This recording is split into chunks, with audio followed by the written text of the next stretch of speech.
Welcome to the Hustler's Guide to Flow. I'm your host, Marcia Miyake, and I'm taking you into the minds of some of the most incredible leaders in the medical, research, business, and yes, even spiritual fields to equip you with powerful insights and practical strategies to level up in business and in life. The next level version of yourself starts now. He's a former professional football player turned mindset consultant that specializes in emotional intelligence. He helps high performers connect to more joy and success by helping them heal the relationship they have with themselves. I'm so excited to share this conversation I had with the incredibly insightful Keyen Lage, where we talk about why women assume more masculine roles to achieve success in business, why that leads to burnout, and the impact it's having on their intimate relationships. Thanks so much, Keyen, for making the time to come on our show today. Absolutely, Marcia. Thank you for having me. Yay. So I really love your story, so definitely want to get into that. But before we get going, what is like a quote or a motto that you live by? Ooh, that is a fantastic question. We're starting hot out of the gate. We're going. And that would be for me, the secret to life is meaningless unless you discover it yourself. I think too many people try to read a book and get the answers quick to living a life of true joy and enlightenment, but fail to realize that so much of it is learned through experience. And if you don't allow yourself the ability to experience things that your heart feels pulled to experience, then you may live your entire life wondering what if, or trying to force yourself into a certain way of being that doesn't feel completely right with you, even though it may provide you with the most happiness, but because you didn't give yourself permission to be able to go live life the way you wanted to at that time, you won't be able to fully appreciate that life that they say is the most joyous, if that makes sense. So go out and experience it yourself, no matter what it is, if you feel pulled to do it, and then you learn along the way. Yeah, I love that. I actually heard something kind of along the lines of that where, because you're talking about the people are looking for meaning like externally, so you're reading your books and all that kind of stuff. And so it's almost like a cop-out sometimes to be like, I'm reading all these personal development books. There's a season for that where you need to be consuming. And then there's a time where you need to be on your own and finding what that message truly means to you rather than seeking another piece of knowledge and another piece of wisdom, like that wisdom is within you. So I love that. Okay, so tell us your backstory because it's so awesome and I want everybody to know it. Yes, absolutely. So my story starts in the town of Sioux Falls, South Dakota. Might be the only person that people here have heard of that is from South Dakota. There's not a lot of us, but Mount Rushmore is there. So that's our pride and joy. But I'm from South Dakota, and I had the opportunity to play in the NFL. Very few people have the opportunity to do that from South Dakota. And I got all the way there, basically found out that I had a neck injury that was a lot worse than I thought. So when it came down to me signing my contract and passing the physical to be able to play on an MRI on my neck, they found that I had a condition that was much worse than the doctors initially thought. So once I got the MRI, I found out that my neck condition was too bad to where they said if I would have played, I was at a risk factor of 3.5 out of 4 to get paralyzed. So that quickly ended my potential to go to the NFL.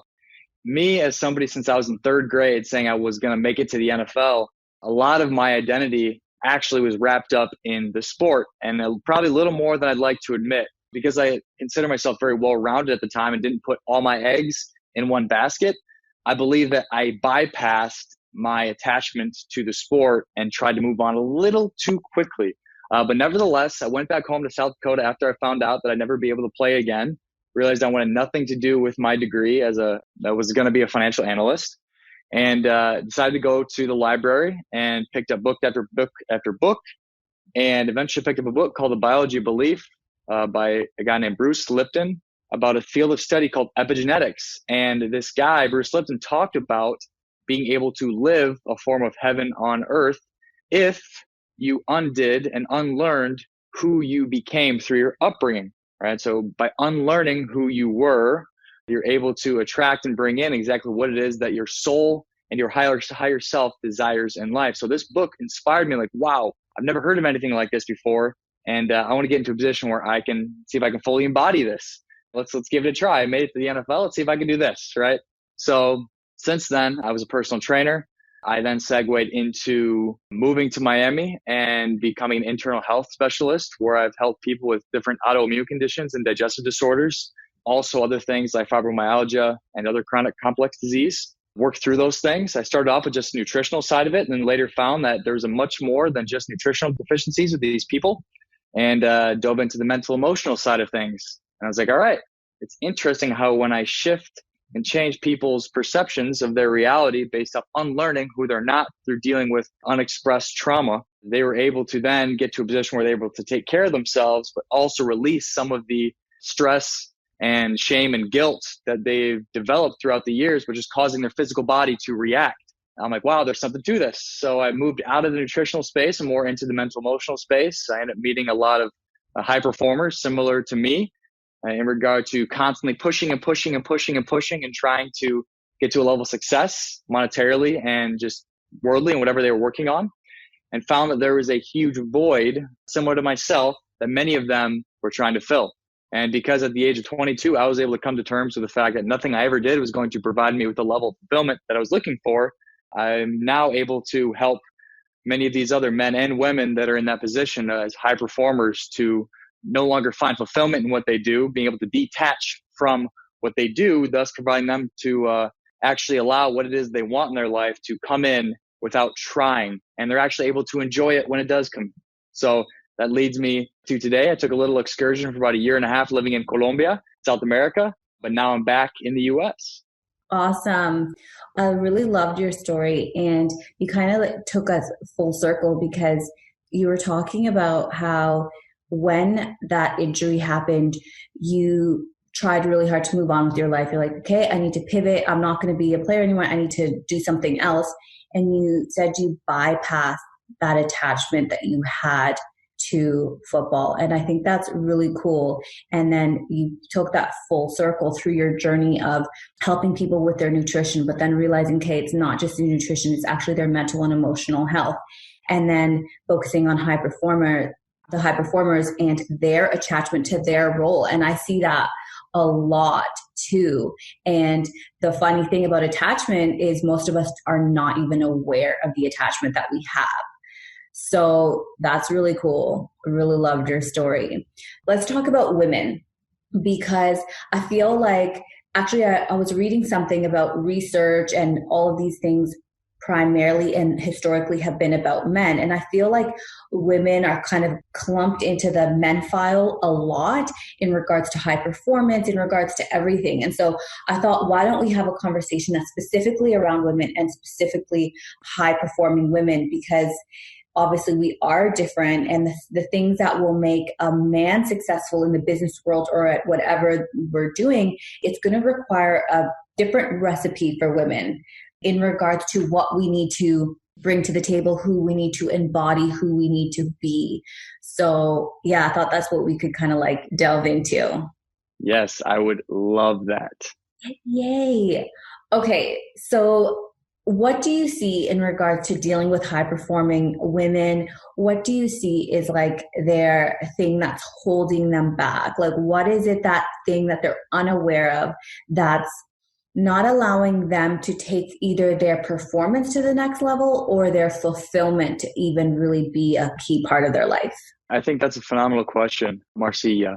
And I'll make sure Marcia. So everybody out there listening, it's Marcia. All right, it's Marcia. It's not Marcia. All right.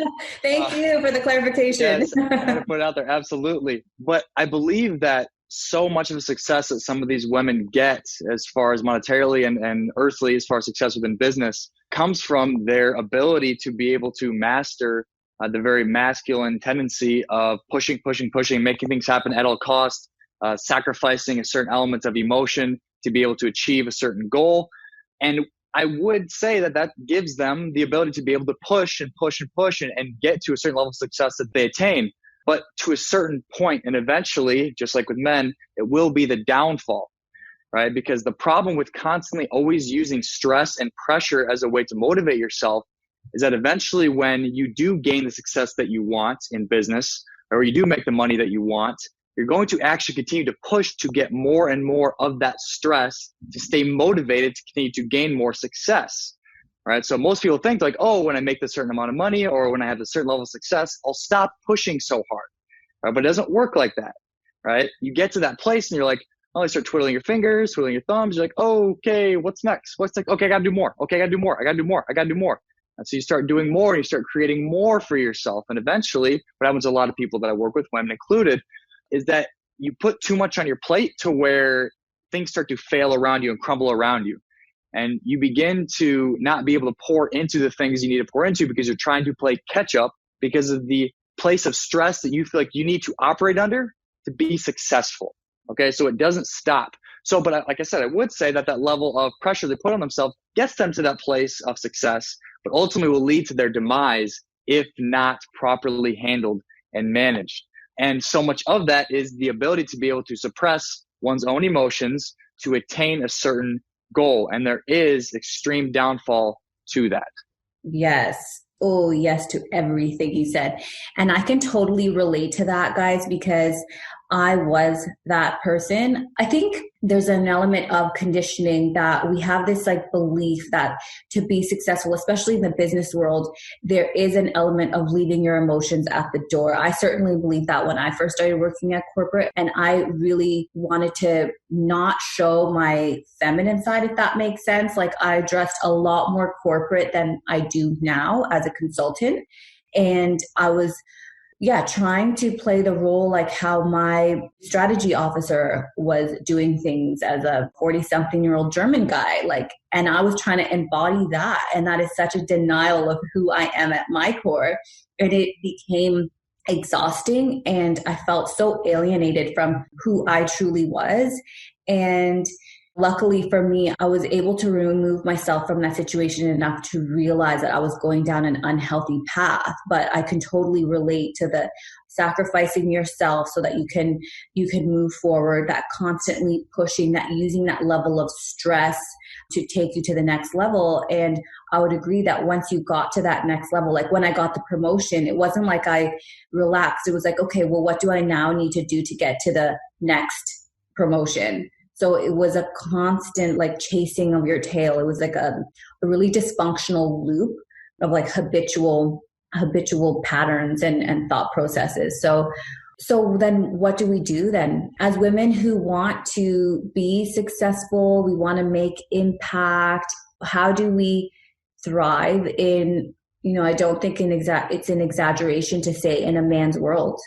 I think the first thing I want to say is I really can't imagine being a woman in many of these more corporate settings. I know that like men in those settings, I've heard just like traumatic, like terrible things. So I can't even begin to relate to women go through in those positions. I can see why they would feel like they have to fully embody that masculine to the fullest, past the point what might feel comfortable, because if they don't, then guys are ruthless. And it's true. So I've seen it firsthand and I can't even begin to relate to that. So kudos to many of the women that are able to do it, because the odds against them, I think, are much more difficult just based off the environment. So I would like to acknowledge that.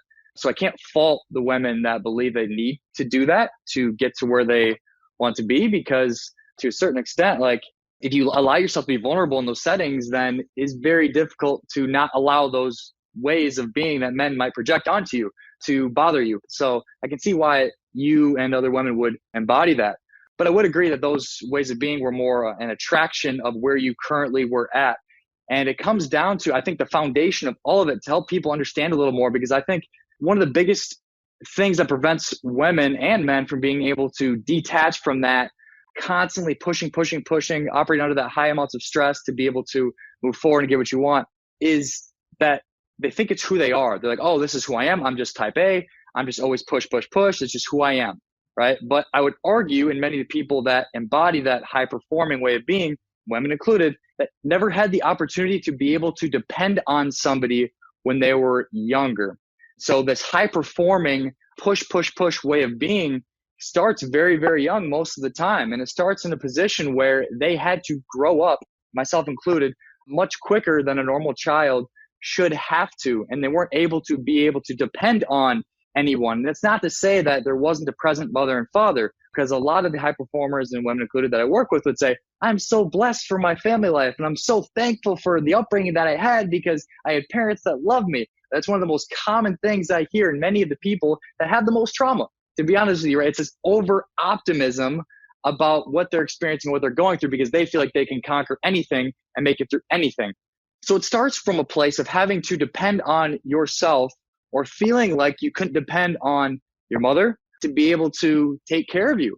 And that doesn't mean that your mother didn't do as good as she possibly could have in the situation, but most of the time, our mothers were not in a position to be able to emotionally take care of a child because they weren't in an emotional position to take care of themselves. And many people listening might say, oh, okay, well, not my mom or not my dad. But just because people are present doesn't mean they're emotionally present. And emotional disconnect is what causes a child to then have to take it into their own hands, because it senses the parents aren't in an emotionally stable place to take care of them, right? And children are hypersensitive to that. That's why it doesn't matter what you say to a kid. In the end, the kid is going to do whatever it is that you do, regardless of what you say to the child, right? And so if you're emotionally in a position where you're not present with that child, that's what the child is going to learn how to be. Right? It's going to learn to be emotionally distant, learn that it has to rely only on itself, right? And there's a huge problem with never being able to go through that dependent phase of life where you're meant to depend on your mother emotionally to take care of you, because then it causes you to have to kick into this hyper independent state much sooner than you are programmed to do. And eventually that's going to cause you, and I think actually tying back into my quote at the beginning, not being able to live a life that you want to live, it causes you to have to live a certain way based off an expectation you have of yourself, never giving yourself permission to maybe live a different way, or a way that contradicts maybe your religion or your upbringing or whatever it is at the time that you thought was best for the way of being you thought was best to be. And that causes you to eventually start to develop resentment for your way of being. And that's where some of these like later life crises, midlife crises happen and kick in, because a lot of high performers, they took on so much responsibility so soon. They've always lived under that place of having to fulfill a certain level of expectation because of themselves, that they end up rebelling against whatever it was that caused them to have to be, that caused them not to be independent. And they eventually say, oh, wow, like this relationship that I'm in, this job that I'm at, like, no, this is terrible. It's causing me not to feel good about myself. But in reality, it all stemmed and started because they were unable to depend on their mother for emotional stability, causing them to have issues later on down the road.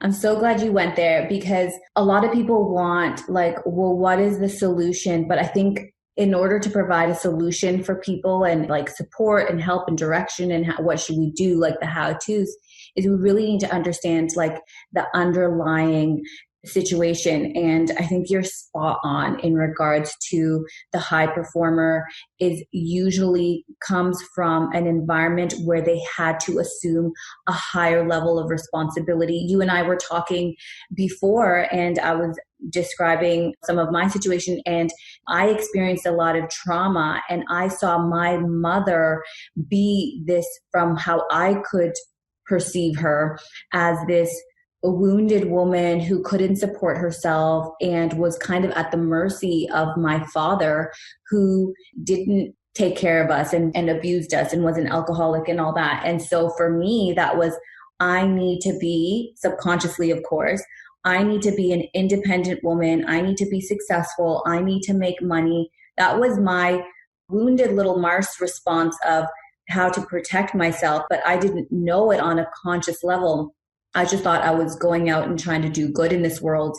And that was my like protection. Like that's how I protected myself from the outside world. And so I think as high performers, we really need to take a moment and reflect on our childhoods and see how that has impacted us. And you and I were also talking about, sometimes people say that they've got a great relationship with their parents, but there's a unhealthy layer to that. There's like a codependency, like you were perhaps playing a more significant role with your parent than you should have been. So I'm really glad that you went there in regards of, we need to examine that inner child work, and we need to know what happened in our childhood, because everything that we think is happening in our current life is actually just a symptom of a root cause that was happening in our childhood. So yes, absolutely. Beautifully said. For me, the longest time I was in the position where, no, I had a great childhood. Like my mom and dad love each other, and they do a lot. My mom was around. She was a stay-at-home mom. My dad was off doing his thing, starting a business. But what I didn't know was that when I was in the womb, my mom experienced the person that was closest to her grandma, dying of cancer, her mom having near life-threatening stroke. My dad was gone for work, so she was alone. She experienced all of this in the 9 months that I was in the womb. And she even got to a place, she told me, where she got on her knees and said, God, why'd you put a baby in me? You know I can't handle this right now. Right? And so it wasn't like she had all this other crap, but she assumed all of this emotional baggage during that time that I was feeling all of it. And I even had my brother came right after me, a year and 8 months after, but then my dad ended up getting cancer right after my brother was born. So then I assumed an even greater role within being an emotional stability point for my mom during that time. And that's where, for me, at a very young age, I had to learn to be hypersensitive to how my mom was and her emotional state, because I had the perception that if she was in a position where she couldn't take care of me because of something I did, then I wouldn't be able to be taken care of. So I became a good little boy. I always followed the rules. I always made sure that I was doing everything I needed to do to make sure everybody was okay around me, right? I was controlling all that, facilitating all that. So I thought I could, but eventually got to a place where I realized there was something wrong. And in college, I was starting at a Division I football program at the end of my true freshman year. So I was feeling good about myself. I was in a position where I'm like, okay, well, I can attract girls I want to attract. I was doing well in school, had a lot of great friends. My family was close to me. And I was like, I still have this void. I built this awesome life around me, but I still have this void. What is this? And it seems to be one of the most biggest commonalities too in a lot of the high performers is they hit that point where it's like, I have everything, but yet there's still that lack inside of me. What is this? Right? And so you talked about what is the process like for people to begin to get over that. Well, I talked about understanding where it comes from initially. But the reason why that's so important is because I believe the reason why most people aren't able to get over some of the issues they have as far as the lack within themselves that they experience is their inability to separate that way of being from themselves. And like I said, they just say, oh, well, I'm somebody that's just stressed. I'm somebody that's always going all the time. I'm somebody that just is really good at suppressing my emotions and not showing people how I really feel. But that's not the case. It's simply an adaptation as a result of your upbringing, right? It's an adaptation to survive at some point in your upbringing. So being able to get people to realize, say, hey, like based off what happened in your youth, it's not you that's having the problem. It's you and how you have this attachment on top of you that's latched onto you that's causing you to feel these insecurities in yourself. It's not just you, because what ends up happening is our brain can't figure out why we're experiencing the lack that we're experiencing in ourselves.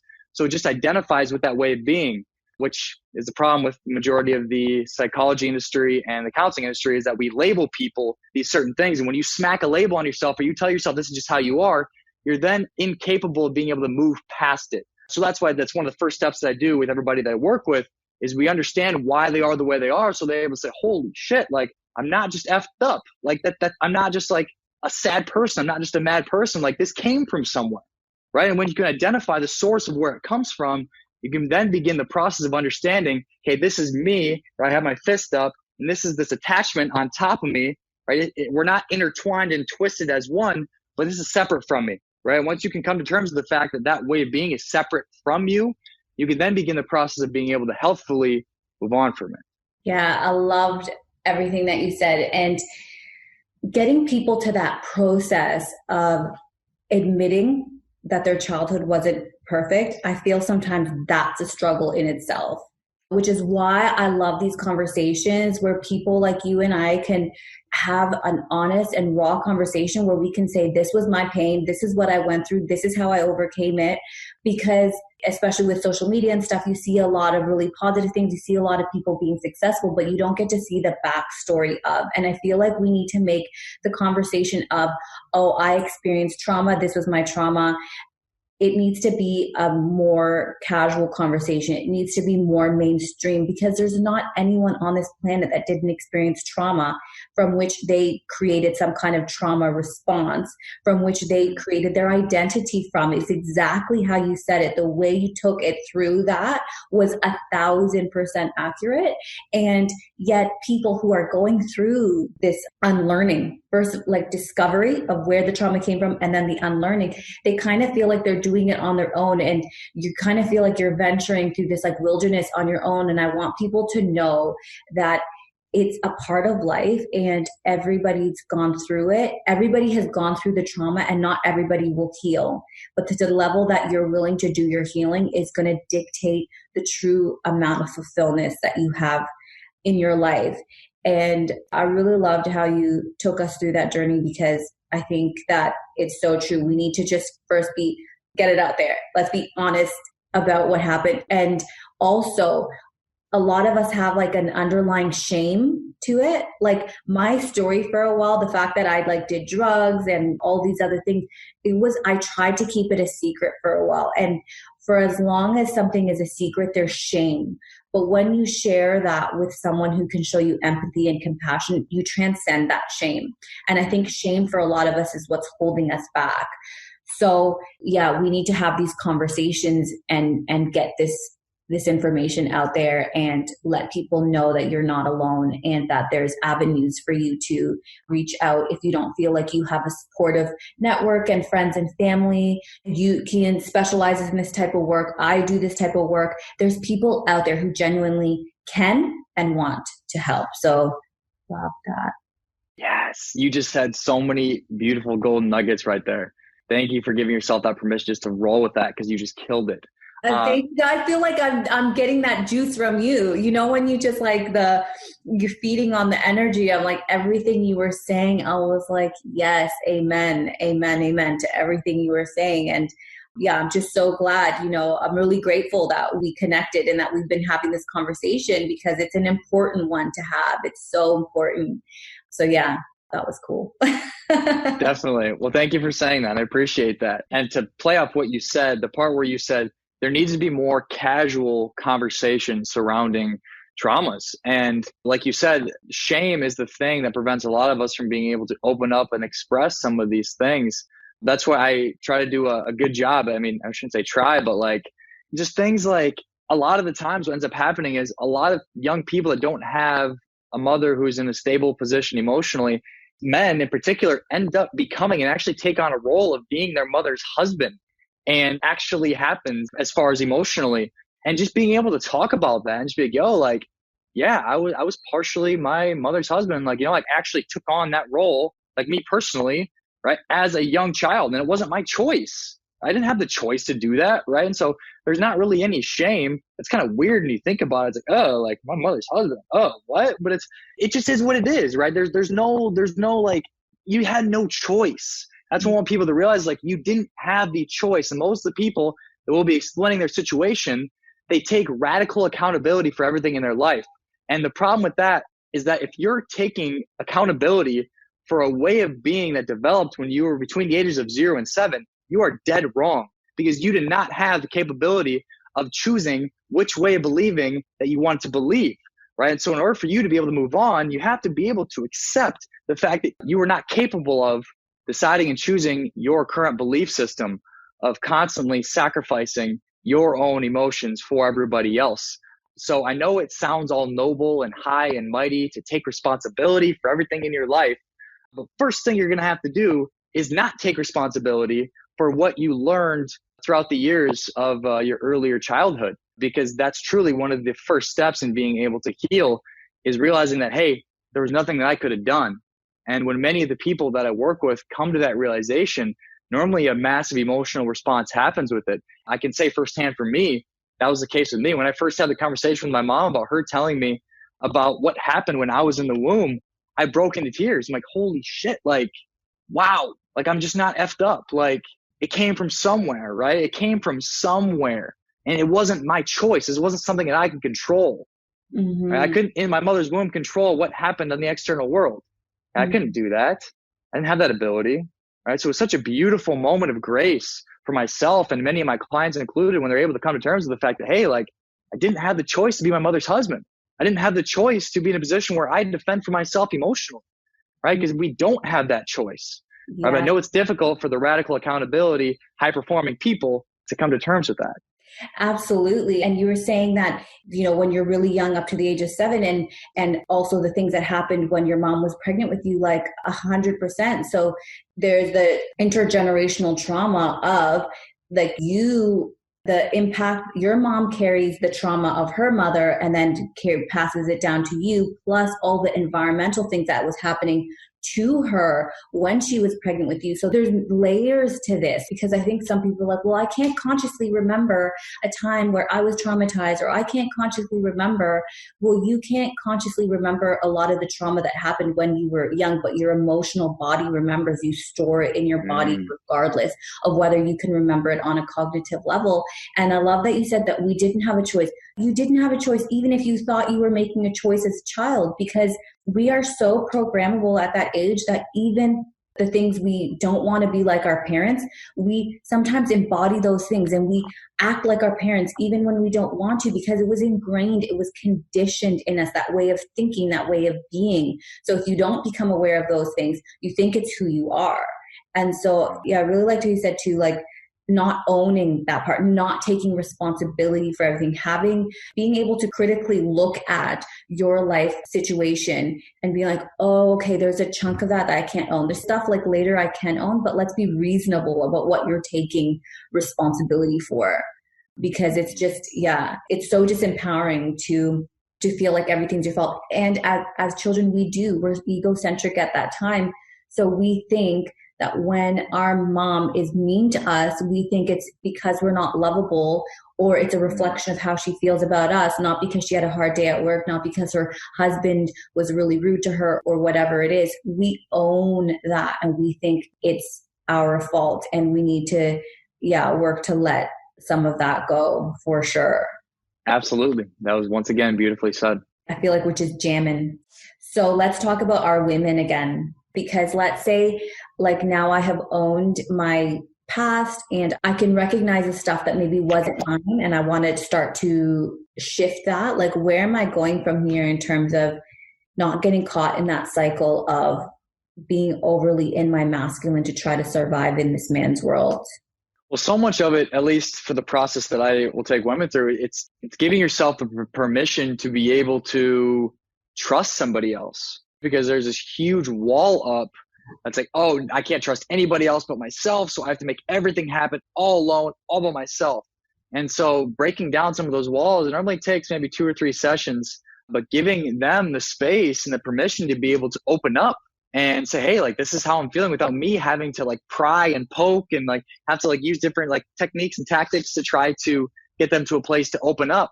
So that's probably the biggest battle, is getting them to a place to realize, hey, like, this is a safe space for you to be able to depend on me to be able to handle your emotions. So I think that's where actually a lot of the healing comes from with a lot of people that I work with, is me being able to actually healthfully hold the space for them to be able to depend on me temporarily, for them to be able to come back and then be massively, truly independent, not from a place of lack, but from a place of wholeness within themselves. So it's being able to find someone that you can truly confide in. And what I see with a lot of women, if you don't, somebody looks at this like, oh, okay, yeah, well, I don't need that. I don't need somebody to trust in. Well, yes, you do, because otherwise your relationships are going to massively crumble underneath you with your significant other. Because what will happen is you'll either end up taking an extremely masculine role in the relationship where you become the man essentially, which I know society tells you that you need to have that role and that you should have that role. But I can promise you, when you have all the control, you'll either lose attraction for your man, or you'll realize, this is not what I want.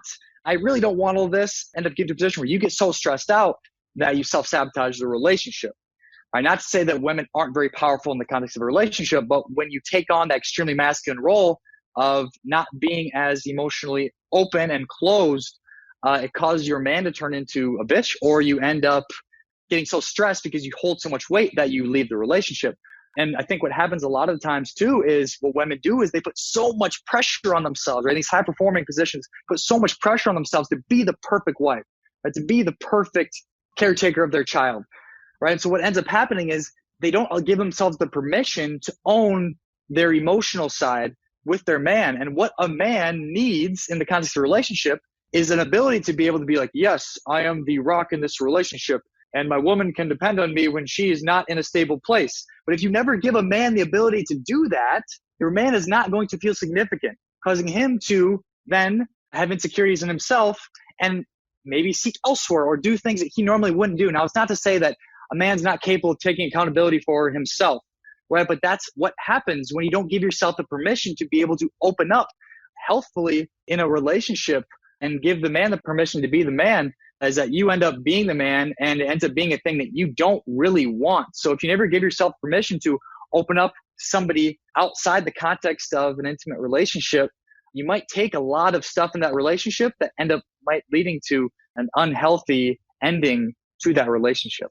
Yeah, I love that. And like, I agree. When I was in my place of being, I'm so self-sufficient, I don't need a man, it was my inability to trust that the man could actually take care of me. And that had to do with my wounding. I hadn't healed that stuff. So I was constantly in this self-preservation mode.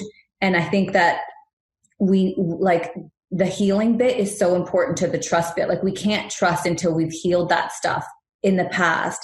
But I would totally agree with that in terms of the relationship as well. Like, if you can't open up and trust in the relationship, and we're not talking trust like this guy won't cheat on me. It's like trust in the relationship that it's a good one. Trust that this guy is a good guy and he actually loves you. Like, that I find is one of the that you're worthy of being loved. Yes. And I find that is one of the biggest things with women, is the trusting the man is actually not as deep rooted as the trusting that he truly loves you, because the not trusting him for like cheating and all that kind of stuff, that comes from your worthiness, as you said, of worthy of being loved. Like, if I feel worthy to be loved and I feel like I trust this man to love me because of my worthiness, then I'm not going to automatically assume that he's out cheating. But I find a lot of women assume the cheating thing. But why? I think that's a direct reflection of the lack of worthiness. Do you see that too? Like, what are your thoughts on that? Yeah, I absolutely think so. 100%. And the interesting part is, like, you'll always attract somebody based off where you're at.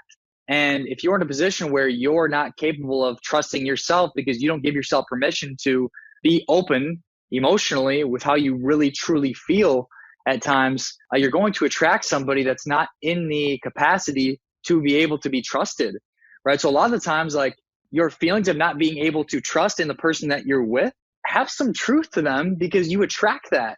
So, right, so that's the importance of being able to work through some of these deeper inner-based traumas, because especially as a woman, you will attract the man in a place of where you're currently at.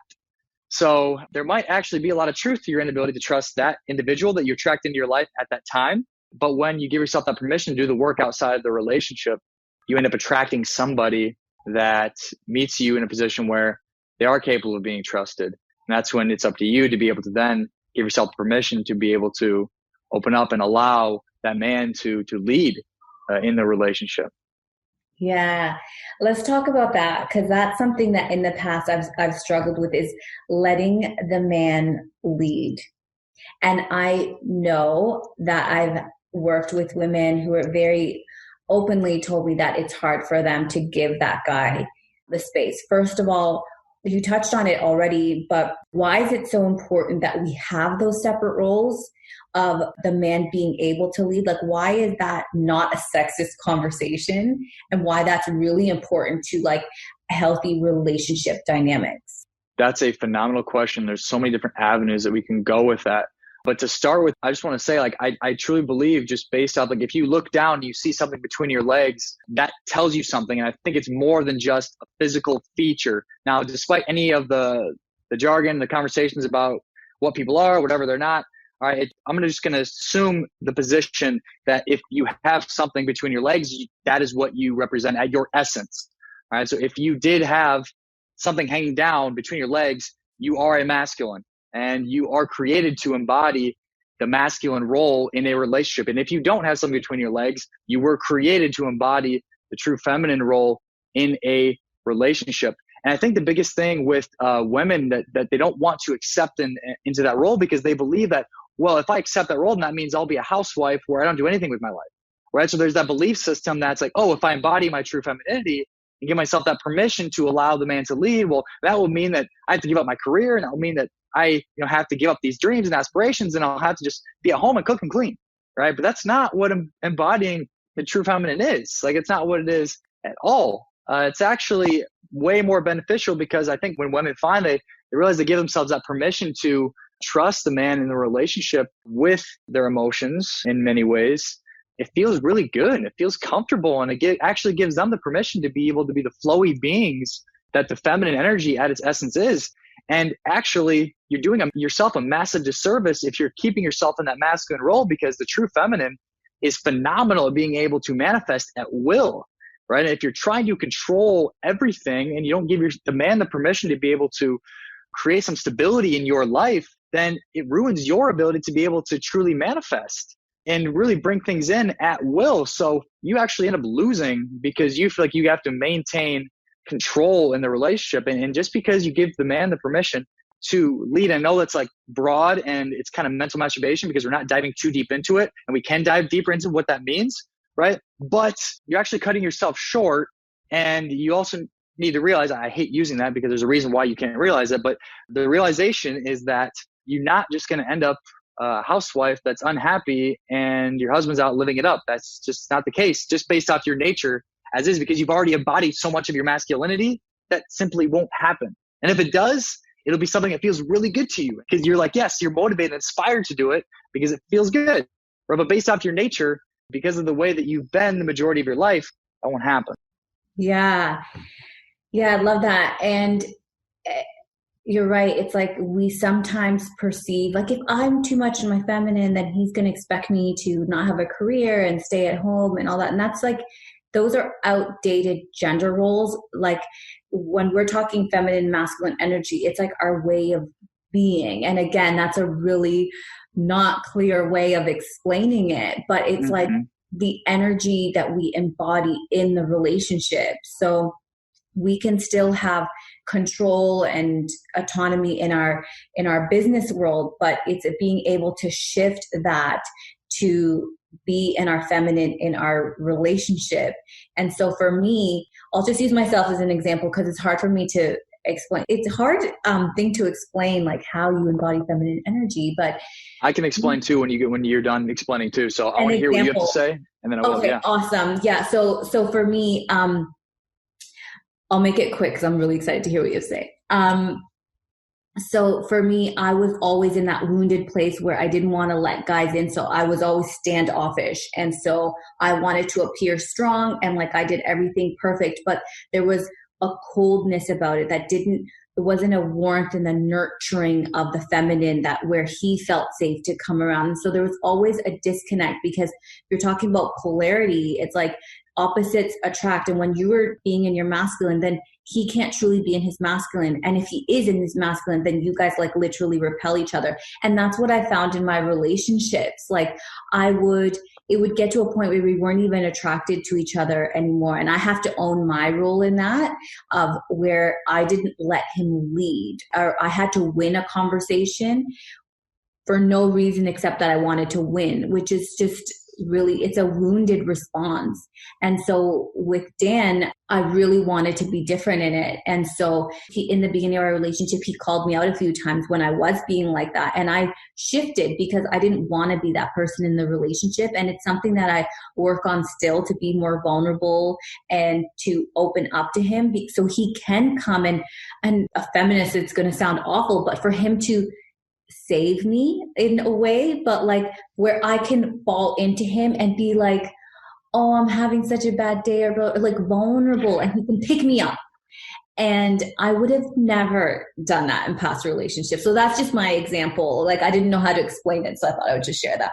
That's amazing. I love the final example that you just gave, because like you doing that, it's not you being weak. It's actually you massively gaining, because you're giving him the ability to be in a position to embody his masculinity of like, yes, I am the rock. This feels so good. Yes, it's okay, baby. Come here. I will take care of you. Yeah.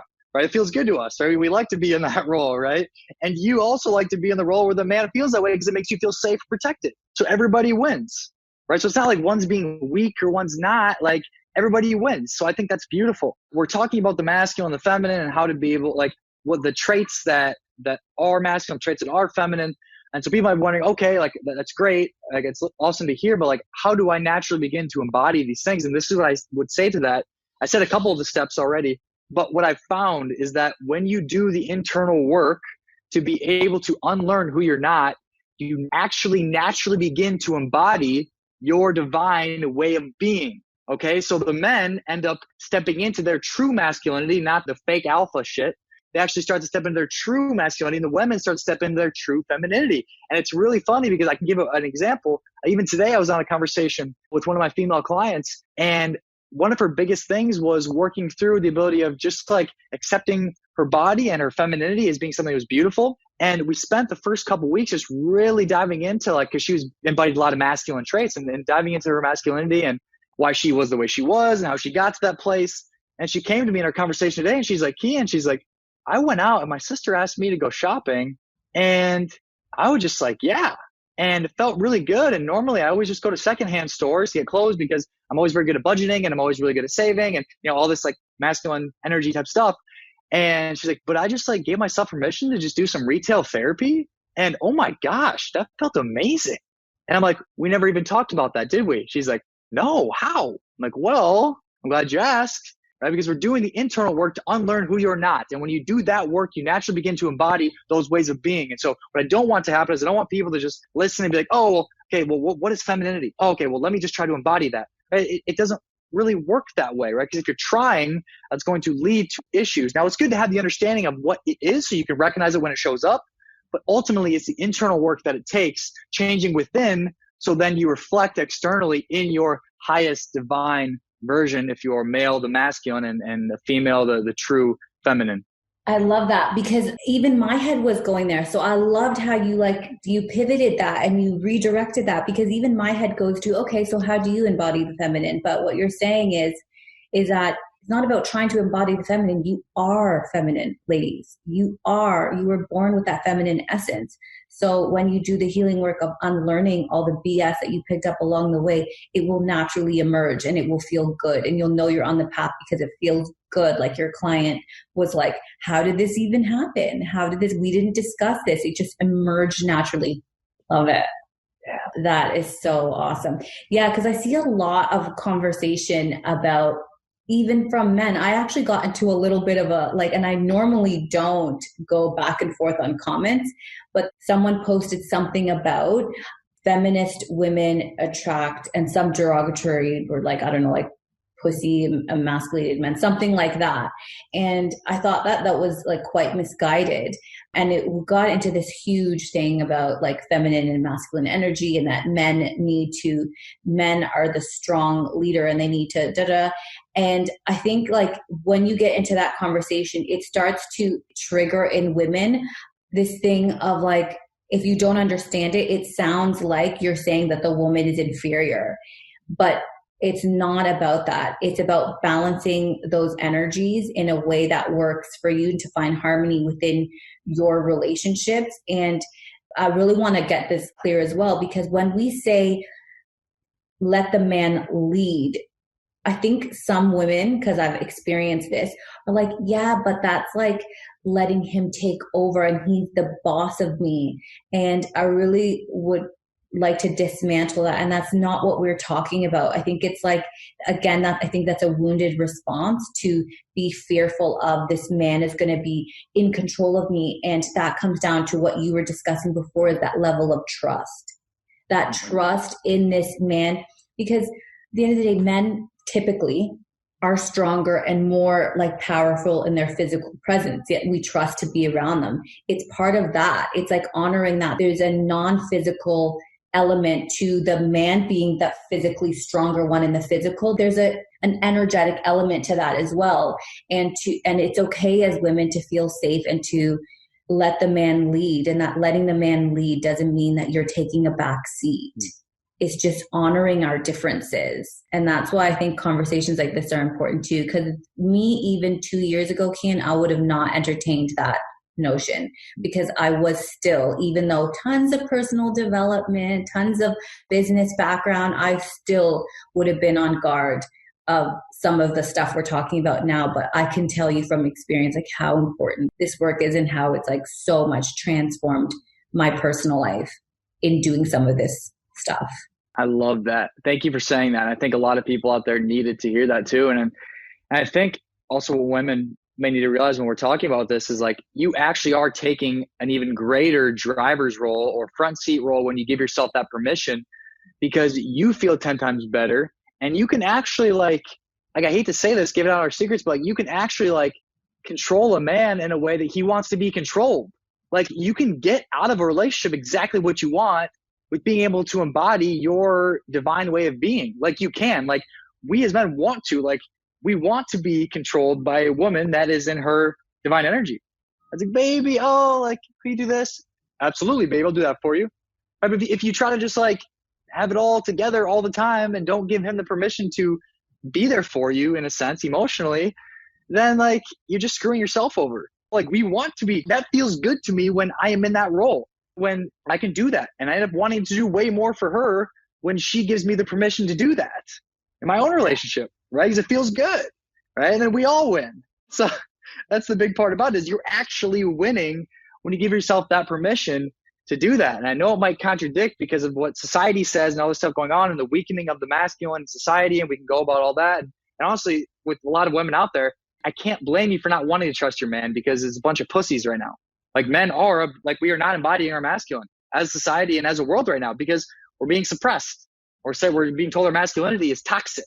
Our masculinity is not good, which is leading women to not be able to trust even more. So I can't blame a lot of the women out there that aren't trusting, because a lot of the men are embodying much more feminine ways of being, which causes a woman not to be able to trust. And women have that sixth sense. Women can always tell. They always know where a man's really at. Even though if they might not mentally be able to understand it, they know. They know. And it's actually frustrating sometimes because they know. I wish I could fake it, right? But I can't, because she always knows. It's so true. Oh my God, it's so funny. Yeah, I totally agree. And you know what, Keyen, I would love to have you back to discuss specifically masculinity, right? And like how, you know, like all those elements as well, because I think that it's so important. And I love that you said that it truly is a win-win. And you're discussing how when your girlfriend asks you in like a really soft and beautiful way, and a way of like, I kind of need you to support me, it's really amazing for you to come in and be that strong. So she feels protected. You feel like you are the protector. So, and then there's women who, one, won't ask at all, or ask from a wounded way, right? And they say, but my husband or my boyfriend doesn't want to do anything for me. And it's kind of like, well, how did you ask? What was the energy in which you came to him to, like, oh, you didn't take out the like garbage again? Oh, the dishes are still here. You know, like things like men are like, and this is not at all to degrade men, but they're like adorable little puppies. Like, they love to be praised. And I find with Dan, like, the more I praise him, he's like a little puppy that just wants to do more. It's so beautiful.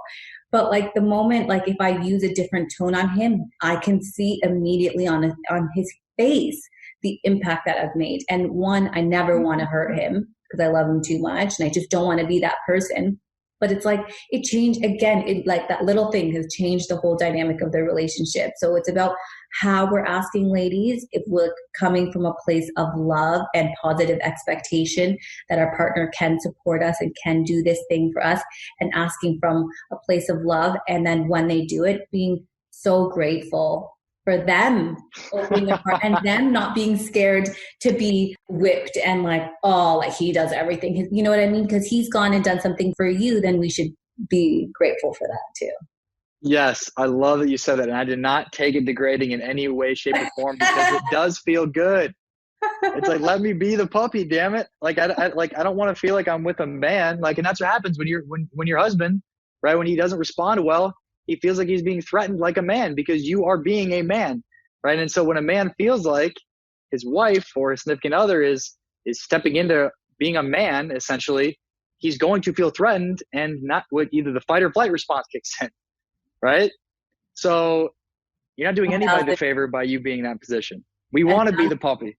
Yeah, 1,000%. And when your man is on that fight or flight, like, I'm being attacked, then he's going to confirm your whole fear of, I'm not safe. I'm not safe. And so it's a vicious cycle. So come on. I absolutely love this conversation. Like, I cannot tell you, Keyen, please let's book in our next call really soon, because I feel like them being back to back would be awesome. And I'm so glad I had this conversation with you, because I say a lot of this stuff to my female clients, but I feel like coming from a guy who understands this space, you know, coming from a masculine male saying this, I think it's going to strike a chord in a different way. So I'm really grateful for that. Absolutely. This conversation has been absolutely amazing. And two, I would love to come on again and share my experience, because I haven't always been able to. I'm still working on being able to embody my masculinity, but I have not always been in that position. I know a lot of guys are in that position as well. So I'd love to come on and share my story of being able to step more into that place as well. Oh, I love it. Okay, awesome. So I'm going to ask you as a last question, a really loaded question. So do with it what you please. But what do you want your legacy to be? What feels good to me, and this is how I'm living my life right now, is being in a position where I'm not seeking any sort of massive worldly acceptance. And what I do is, I'm not a massive social media presence. I'm not all over creating a bunch of content, but the people that I'm working with, I am pouring into. And I'm kind of the guy that's behind the scenes working with the people that's influencing everybody else.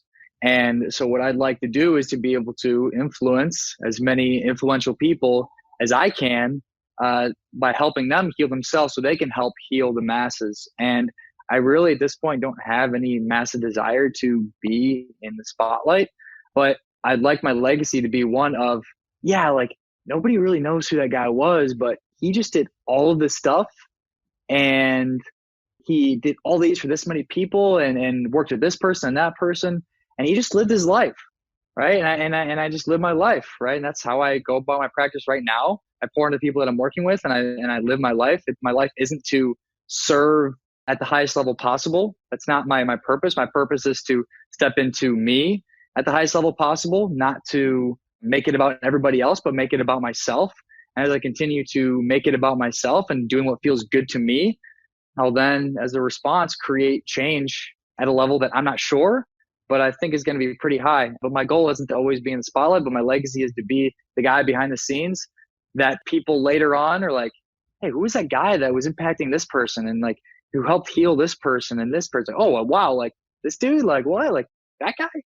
And that feels good. I can just live my life and not live overly in the public eye, which if I'm placed in that position, I'll be okay with. But I don't have that desire, and I'll be the guy behind the scenes. I enjoy that.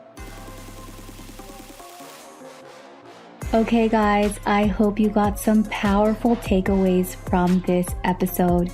If so, please share it with someone. And if you haven't done so already, please subscribe and review, as it helps us to spread our message of inspiration. Sending you so much love, and I'll see you on the next episode of The Hustler's Guide to Flow.